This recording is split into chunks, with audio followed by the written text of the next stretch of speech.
Lorsque nous lisons la première lettre aux Corinthiens, nous savons tout ce qui nous y est dit au sujet de l'homme et de la femme et de leur place respective dans l'Église. Si cette relation céleste pour l'accroissement de Christ est établie, elle produira un enrichissement immense et non pas un appauvrissement.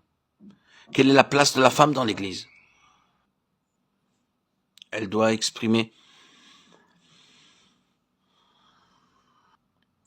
ce côté du caractère de Christ qui est toujours le côté gracieux, sympathique, le côté de l'aide. Pensons-nous que la femme doive être supprimée? Je ne le pense pas, je ne pense pas que la parole de Dieu enseigne cela. C'est une question d'ordre et de position pour l'épanouissement de la vie. Et si je voulais l'exprimer par un langage tout à fait ordinaire, simple, habituel, humain, je dirais ceci. L'homme est là pour représenter l'autorité de Christ. Mais il ne saurait exercer son autorité sans soumission. Sinon, qu'arrive-t-il? Il devient un maître dans la maison de Dieu. Il fait ce dont parle l'apôtre. Il domine sur l'héritage de Dieu. 1 Pierre 5,3. Il a besoin que la femme, qui représente la soumission, vienne lui dire non, mon ami, agis doucement, ne fais pas de mal. Ne nuis pas aux intérêts du Seigneur par cet esprit d'intolérance, par ce ton officiel. Souviens-toi que tu as besoin, toi aussi, d'être supporté par le Seigneur. Voyons-nous le principe de la soumission à l'œuvre? Les deux ne peuvent pas être séparés. Le Seigneur a besoin de tous les deux. Et je crois que le Seigneur a exprimé cette relation dans l'Église pour son gain, et non pour sa perte, pour son enrichissement et non son appauvrissement.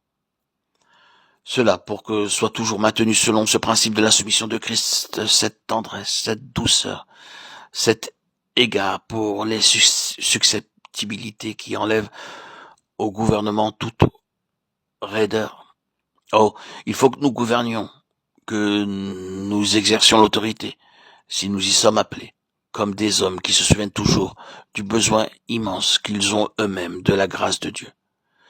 Frère, si un homme vient être surpris en quelque faute, vous qui avez l'esprit, redressez-le dans un esprit de douceur, et prends garde à toi-même, de peur que toi aussi tu ne sois tenté. Galates 6:1. Ne pouvons-nous pas entendre la voix d'une femme dans ces paroles? C'est un aspect de Christ qui est nécessaire au gouvernement. Nous ne pouvons pas faire allusion à tout ce que cela signifie. Ce que j'ai tout le temps au fond de ma pensée, c'est que tout ce qui concerne la maison de Dieu, les relations et toutes les autres choses, tout doit servir à l'accroissement de Christ.